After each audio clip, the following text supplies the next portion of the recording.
నమస్తే ప్రజా వాయిస్ కి స్వాగతం.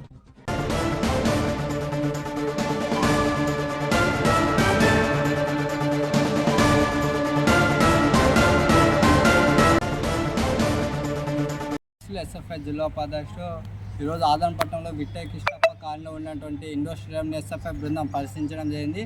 2018లో ఆనాటి టీడీపీ గవర్నమెంట్ 2 కోట్లతో మంజూరు చేయడం జరిగింది. మంజూరు చేసిన తర్వాత 60% పనులు కూడా పూర్తయిన పరిస్థితి మనకు కనపడుతుంది. ఆ తర్వాత అయితే వైఎస్ఆర్సీ ప్రభుత్వం అధికారంలోకి వచ్చిన సందర్భంగా ఈ 5 ఏళ్ల కాలంలో ఈ ఇండోర్ స్టేడియం వైపు కన్నెత్తి చూడలేని పరిస్థితి మనకు కనపడుతుంది. ఒక ఇటుకు కూడా వేయలేని పరిస్థితి మనకు కనపడుతుంది. ఆనాటి ఉన్నటువంటి ఎమ్మెల్యే గారు కూడా 5 ఏళ్ళు ఎక్కడ అసెంబ్లీలో అయినా అధికారులు కూడా చర్చించలేక నిధులు తెప్పించే దాంట్లో నిర్లక్ష్యం వహించారు.